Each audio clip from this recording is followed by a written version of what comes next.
नमस्कार दोस्तों, स्वागत है आप सभी का आपके अपने YouTube चैनल VVDR ग्रुप में। दोस्तों, कर लेते हैं एक शॉर्ट एनालिसिस कल का मार्केट के बारे में, क्या रह सकता है कल का मूड माहौल। दोस्तों, जैसा कि हम देख सकते हैं, आप यहाँ पर निफ्टी देख सकते हैं। निफ्टी ने जो क्लोजिंग दी थी वो दी थी 151 पॉइंट की तेज़ी के साथ में निफ्टी ने क्लोजिंग दी है 22,147 पे 0.69% की तेज़ी से। जो ट्रेड किया डे की रेंज रही 21,777 से लेके 22,179 के बीच में ट्रेड करता हुआ नज़र आया। जो प्रीवियस क्लोज था, जो क्लोजिंग थी 21,995 की, और इसने लो लगाया 21,777 यहाँ देख सकते हैं आप, और ओपन हुआ था 21,861। गैप डाउन हुआ था। गैप डाउन के बाद में सीधा इसमें रिकवरी आई मार्केट में हल्की फुल्की गिरावट के बाद में, और क्लोजिंग दी सीधी 22,147 पे। अब देख सकते हैं कि फ्यूचर्स ने क्लोजिंग कहाँ दी है दोस्तों, 22,126 पे। आप देख सकते हैं 22,126 और 22,147, यानी कि फ्यूचर्स डाउन बंद हुए हैं। यानी कि 22 जो निफ्टी इंडेक्स है वो ज़्यादा में कुल 22,147 पे, और 22,126 पे जो निफ्टी है वो उसने निफ्टी फ्यूचर्स ने क्लोजिंग दी है। तो जो संकेत दे रहे हैं वो गैप डाउन के अभी संकेत नज़र आ रहे हैं दोस्तों, अभी इसके फ्यूचर्स और निफ्टी इंडेक्स को अगर देखें तो हम। बाकी ग्लोबल कंडीशन में अगर हम देखें तो डाउ जोन्स देख सकते हैं। डाउ जोन्स में आधे % की लगभग तेज़ी के साथ में क्लोजिंग दी है 211 पॉइंट की, और जो प्रीवियस क्लोज था 21,775, और जो ओपन हुए थे 21,801 पे हुए थे, और जो 37,801 पे हुए थे, और 37,986 पे इसने क्लोजिंग दी है। तो डाउ जोन्स में तो तेज़ी है, लेकिन अगर आप यहाँ देखेंगे नेस्डैक में एक भारी गिरावट यहाँ देखने को मिली है। 2% की बड़ी भयंकर गिरावट यहाँ पर देखने को मिली है, क्योंकि जो आईटी के रिज़ल्ट्स थे, आईटी सेक्टर के, जो अमेरिका के आईटी सेक्टर के जो रिज़ल्ट्स थे उनमें नेगेटिविटी बनी हुई थी, और जो कंपनीज़ के जो रिज़ल्ट आए थे आईटी कंपनीज़ के, उसकी वजह से इसमें नेगेटिविटी का माहौल देखने को मिला है। तो मार्केट कल के दिन कहीं भी जा सकता है। कल यूएस मार्केट का जीडीपी का डेटा भी आ सकता है, तो वो भी अगर बढ़ के आता है तो एक नेगेटिव न्यूज़ रहेगी। अगर जीडीपी घट कर आती है तो एक मार्केट के लिए अच्छा रहेगा। तो अगर बढ़ के आती है तो मार्केट में संकट फिर से गहराया जा सकता है। दूसरा, इज़राइल और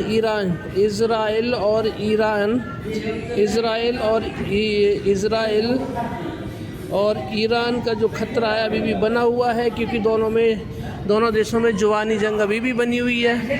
तो टेंशन कम होने का नाम नहीं ले रही है। कोई भी पक्ष कभी भी, कोई भी कंट्री किसी पे भी हमला करने के पूरे चांसेस हैं, क्योंकि कौन क्या कर दे कुछ नहीं पता। ना अमेरिका को पता है, ना यूके को पता है, ना ईरान को पता है कि इज़राइल क्या कर दे, ना इज़राइल को पता है कि ईरान क्या कर दे।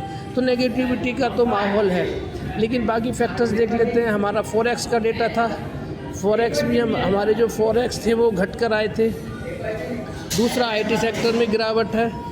और तीसरा आप देखेंगे कि कमोडिटी मार्केट में देख लेते हैं। कमोडिटी मार्केट में आप देखेंगे तो क्रूड ऑयल ने हल्की तेज़ी दिखाई है।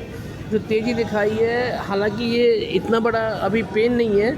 पिछले हफ्ते के बराबर अगर देखा जाए तो पिछले जो ट्रेंड था इसका, पिछली जो इसने ट्रेड किया है उसके हिसाब से देखा जाए तो कोई बड़ा पैनिक इसमें अभी नहीं है, लेकिन फिर भी हल्का फुल्का पॉजिटिव है। लेकिन अगर कोई इज़राइल और ईरान की कोई नेगेटिव न्यूज़ आ जाती है तो फिर इसमें तेज़ी बन सकती है, जो कि एक नेगेटिव माहौल रहेगा। फ़िलहाल अभी देखा जाए तो कोई बड़ा पेन नहीं है। लेकिन आप यहाँ देखेंगे गोल्ड में लगातार तेज़ी बनी हुई है। गोल्ड में तेज़ी, जब भी किसी भी कंट्री में युद्ध होता है तो गोल्ड में तेज़ी बनती है। लोग अपना पैसा निकाल कर इक्विटी मार्केट से गोल्ड में लगाते हैं। तो ये हल्का सा अभी नेगेटिव फैक्टर है, लेकिन अभी मेजर पेन नहीं है। करेंसी में देखेंगे, करेंसी में भी हमारे जो रुपया है उसने रिकवर किया है। रुपये ने जो रिकवरी दिखाई है ये एक अच्छा संकेत है, लेकिन फिर भी 83 के ऊपर बना हुआ है, और ये अभी ग्लोबल टेंशन है उसकी वजह से भी थोड़ा ऊपर बना हुआ है। और अगर इसमें फर्दर गिरावट होती है तो कल के दिन मार्केट में कुछ रिकवरी मोड में आ सकता है। बाकी निफ्टी और निफ्टी इंडेक्स फ्यूचर्स में देखेंगे, इंडेक्स और फ्यूचर में देखेंगे तो अभी तो गैप डाउन के संकेत पूरे बने हुए हैं। क्रिप्टो करेंसी में देखें तो क्रिप्टो करेंसी में भी आप देखेंगे तो तेज़ी तो है, हल्की फुल्की किसी में तेज़ी है, किसी में गिरावट है, लेकिन मेजर कोई गिरावट यहाँ पर देखने को नज़र नहीं आ रही है। हल्की फुल्की गिरावट है और कुछ ग्रीन में ट्रेड कर रहे हैं, कुछ रेड में ट्रेड कर रहे हैं, लेकिन रेड में जो ट्रेड कर रहे हैं वो कोई ज़्यादा बड़ा पेन यहाँ पर नज़र नहीं आ रहा है। 1% की लगभग गिरावट के लगभग है। और कुछ एक क्रिप्टो करेंसी देखेंगे तो आप ये देखिए 11%, शिबा इनू 11%, इसमें काफ़ी अच्छी तेज़ी देखने को मिल रही है। तो ये हल्का संकेत है, अगर कल इसमें तेज़ी आ सकती है तो मार्केट हमारा रिकवर कर सकता है। ये देखिए 1% और 1% और बाकी जो गिरावट देखेंगे तो वो एक लगभग ज़्यादा कोई बड़ा पेन नहीं है। तो अभी नॉर्मल देखा जाए तो गैप डाउन के बाद में मार्केट रिकवर करना चाहिए।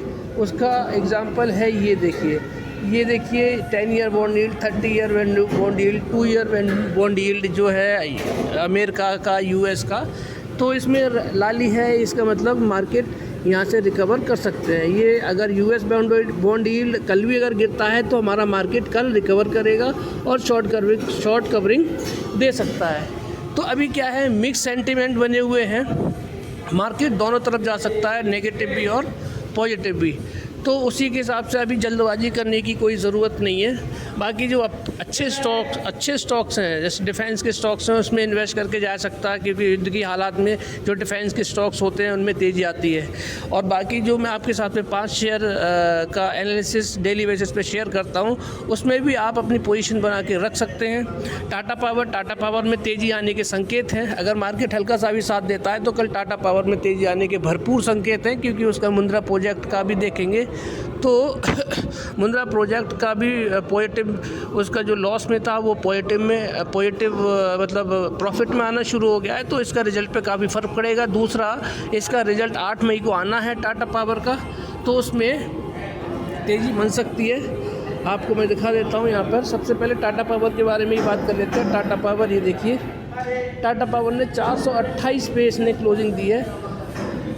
कल भी मैंने आपको बताया था 428 पे क्लोजिंग दी है, और जो प्रीवियस क्लोज था 429.75 था। तो ज़्यादा बड़ी कोई गिरावट नहीं थी। अगर गिरावट होने के बाद में स्टॉक ने रिकवर कर लिया था और 419 रुपये का लो लगाया था, हाई लगाया था 431.70 426 रुपये में ओपन हुआ था।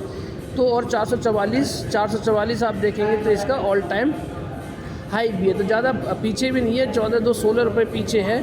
और हल्का सा भी मार्केट अगर पॉजिटिव साइन दे देता है तो टाटा पावर में तेज़ी आने के भरपूर संकेत हैं, क्योंकि सरकार का फोकस भी है, इलेक्शन भी है, और हमारी कंट्री में तो कोई दिक्कत भी नहीं है। जो भी होगा, अगर कोई नेगेटिविटी बनती भी है तो वो सिर्फ ग्लोबल टेंशन की वजह से, जियोपॉलिटिकल टेंशन की वजह से बनती है। चार्ट देख लेते हैं। चार्ट दोस्तों क्या बोल रहा है टाटा पावर का, ये देखिए चार्ट में अभी भी थोड़ा सा पैनिक बना हुआ है। आप देखेंगे कि ये जो मैं आपको हर वीडियो में ये बताता हूँ, ये मूविंग एवरेज एक्सपोनेंशियल वाली जो लाइन है, इसके नीचे ये जो कैंडल वाली लाइन है वो इसके नीचे ट्रेड कर रही है।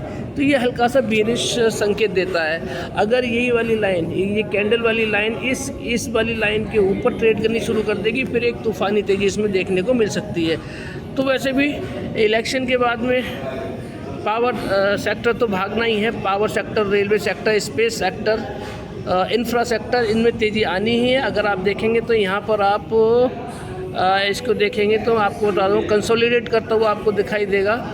वर्टिकल लाइंस के ज़रिए देख लेते हैं। देखिए ये जो लेवल है ना, ये 421 इसका एक अच्छा सपोर्ट है। यहाँ से ये बार बार मार्केट रिकवर कर रहा है। यहाँ से भी आप देखेंगे, यहाँ भी देखेंगे तो आप यहाँ से देखिए तेज़ी आई है इसमें, और इसके बाद में जब गिरावट हुई थी तो यहीं से ही वापस गया था। अब फिर देखिए यहाँ गिरावट आई है, फिर से यहीं से ऊपर ही जा रहा है, 419 के आसपास से वापस गया है।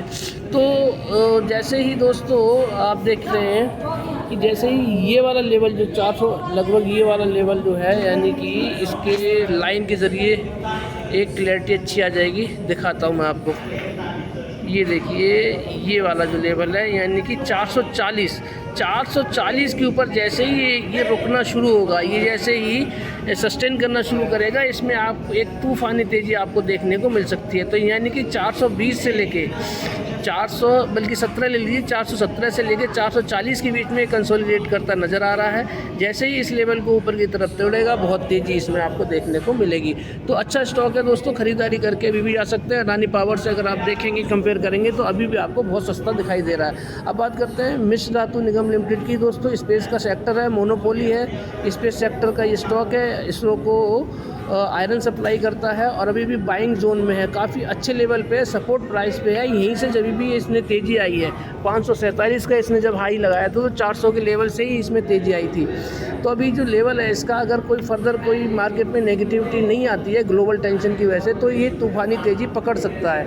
और आफ्टर ऑल अगर आप देखेंगे इलेक्शन के बाद में जब इलेक्शन के बाद में जब बजट आएगा उसमें स्पेस का जो बजट होगा वो उसका अनाउंसमेंट होगा। तो दोस्तों ये कोई बड़ी बात नहीं है, 547 के बाद में जैसे ही सस्टेन करेगा ऊपर की तरफ तो फिर इसमें एक आप देखेंगे कि ये 750 के आसपास जाता हुआ दिखाई देगा, क्योंकि इसने अभी हाल फिलहाल में बहुत ही multiple return multibagger return दिए हैं। 189 वीक 52 लो इसका देखेंगे तो 189 रुपये है और इसने हाई लगाया 547 इसने रिटर्न दिए और अभी भी सपोर्ट पे खड़ा हुआ है।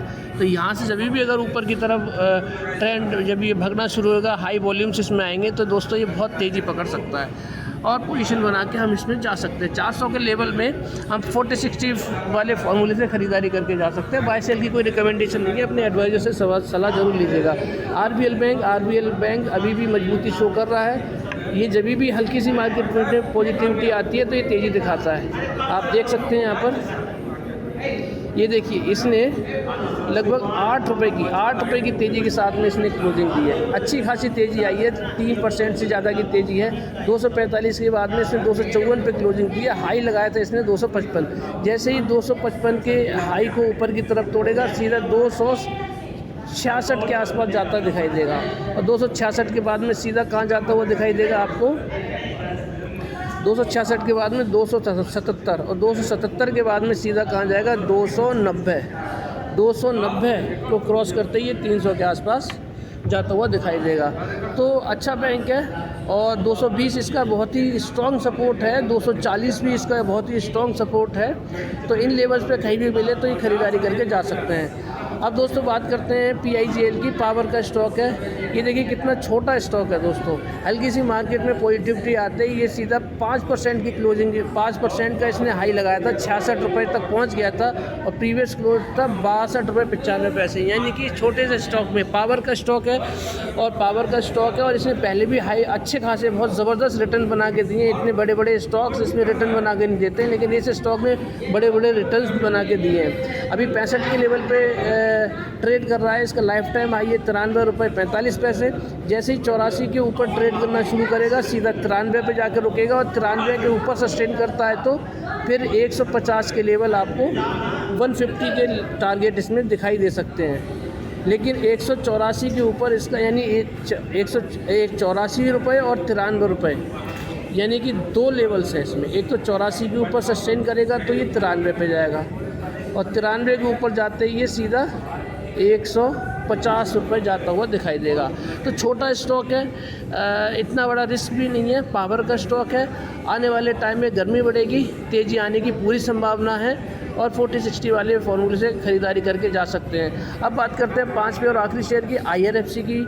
IRFC आप देखेंगे दोस्तों बहुत टाइम से सस्टेन कर रहा है, कहाँ पर 140 से लेके 150 के बीच में सस्टेन कर रहा है। बस इसका ये 150 का लेवल तोड़ते ही सीधा दोस्तों 280 के आसपास जाता हुआ दिखाई देगा। अगला हल्का सा माइनर स्टॉक है, जो है हर्डल है वो 260 की है। 260 के बाद में सीधा फिर 280 के आसपास जाता हुआ दिखाई देगा। सरकार का फोकस स्टॉक है। बजट जैसे ही अनाउंस होगा, तीसरी बार सरकार बीजेपी की वापसी होती हुई पूरी दिखाई दे रही है और सरकार जैसे ही बजट का अनाउंसमेंट करेगी, रेलवे का उसमें बड़े बड़े अनाउंसमेंट रहेंगे और तूफ़ानी तेज़ी पकड़ सकता है। जैसे ही ये इसका लाइफ टाइम और वीक 52 हाई 192 रुपये है, तेरा इसके ऊपर सस्टेन करेगा तो सीधा 250 रुपये पे आपको जाता हुआ दिखाई देगा। तो ये आपके टारगेट हो सकते हैं अगले 3-4-5 महीने के। तो अगर सरकार की वापसी होती है, जो कि होनी ही है, अभी जो फ़िलहाल जो सेंटिमेंट दिखाई दे रहे हैं तो आने वाले टाइम में जैसे ही ये ग्लोबल कंडीशन शांत होती हैं, ग्लोबल जो टेंशन बनी हुई है ये हल्की या फिर काम होती हुई दिखाई देती हैं, तूफ़ानी तेज़ी आपको हमारे मार्केट में देखने को मिल सकती है और मिलेगी भी। तो दोस्तों नज़र बना के रखिए, 5 स्टॉक पर नज़र बना के रखिए। 40-60 वाले फार्मूले से ख़रीदारी करके जा सकते हैं, यानी कि 100 रुपये अगर आपके पास में है तो 40 रुपये की ख़रीदारी अभी करिए, 60 रुपये बचा के रखिए बड़ी गिरावट के लिए। जैसे ही आप 40% 40 रुपये की 100 रुपये में 40 रुपये की ख़रीदारी करते हैं और एक बड़ी अच्छी खासी गिरावट होती है, तब आप 60 रुपये का इन्वेस्ट कर दीजिए उसी स्टॉक में, फिर आपका एवरेज हो जाएगा और फिर जैसे ही मार्केट बाउंस बैक करेगा आपको एक अच्छे खासे प्रॉफिट में दिखाई देंगे। तो दोस्तों ये था एनालिसिस, बाय सेल की कोई रिकमेंडेशन नहीं है, अपने फाइनेंशियल एडवाइजर से सलाह ज़रूर लीजिएगा। आपका दिन शुभ रहे, आपका अगला हफ्ता प्रॉफिटेबल रहे। आपका बहुत बहुत धन्यवाद, शुभ।